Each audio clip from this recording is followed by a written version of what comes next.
This is the section about the strips. Now, building on last Thursday's show where we featured Hill Hill History's tweet asking who else does or has played in the green and white hoops that Celtic have played in the past.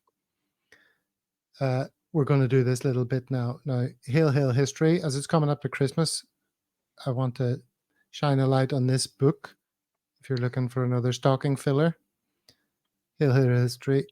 If you want full details of Celtic's first ever league title, you can get my book, The Bold Boys, Glory to Their Name, available in the Celtic store or online from at Celtic Star Mag. So it's written by Matthew Marr, who we hope to get on at some stage to talk about this. David has the book on order. So yeah, as soon as I receive it, I mean it's only sold. So if you want to look for this book, you have to buy it through Celtic.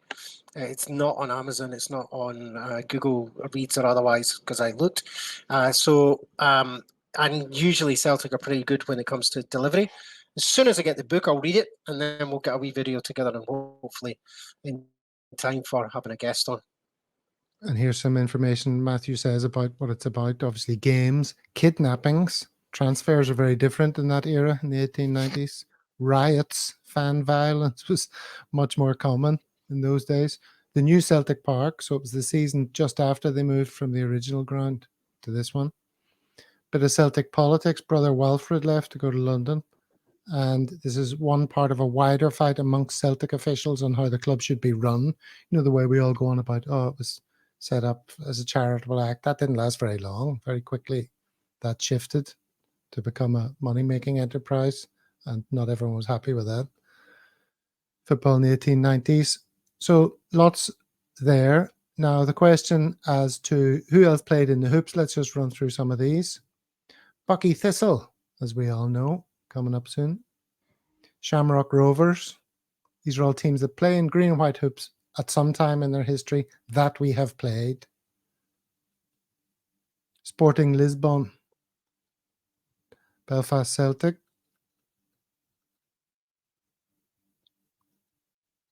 Donegal Celtic. This is them playing against Warren Point. Brian will be tickled to notice the Cedar Cabs advert there. We grew up taking Cedar Cabs down the Antrim Road. Saint Gallen or St. Gallen or however that's pronounced.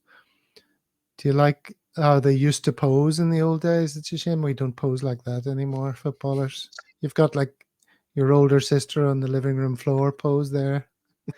And then a couple of guys with one knee up. And then lots of little touches going on. Look at the little hands on arms and things. That's cute, isn't it?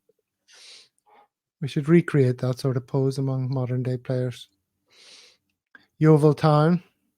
QPR. Brian mentioned QPR. I thought he was joking, but they did play at some stage in green and white hoops. Hibernian, of course, the first Scottish team set up for relief of Irish immigrant suffering that played in green and white hoops, whether we like it or not. Rapid Vienna. Greuther Fürth, I've never heard of them. German team, have you heard of them? Jablanek, Ferencváros.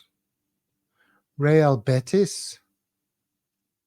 One of the more better known teams.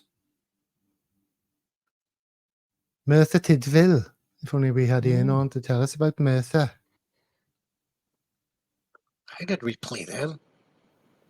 Good question. Sheffield Wednesday, I found this one, actually. I saw this one from you posting, yeah. That's the early 90s. Brian was talking about Cliftonville having a Bumblebee kit at some time, and this is it. So he was right about that. Oh, and I mentioned during the show there must surely be a Greek team. And Yeah, Mickey was saying, oh, well, they have the Shamrock, but nobody plays in the hoops. But both of these teams have done in the past. Omonia, or however that's pronounced, and Panathinaikos. Now look at that Panathinaikos shirt. My goodness. Tell me that is not gorgeous. Huh? The Puma, the Shamrock, the simple arms, the collar. Gotta love that, huh?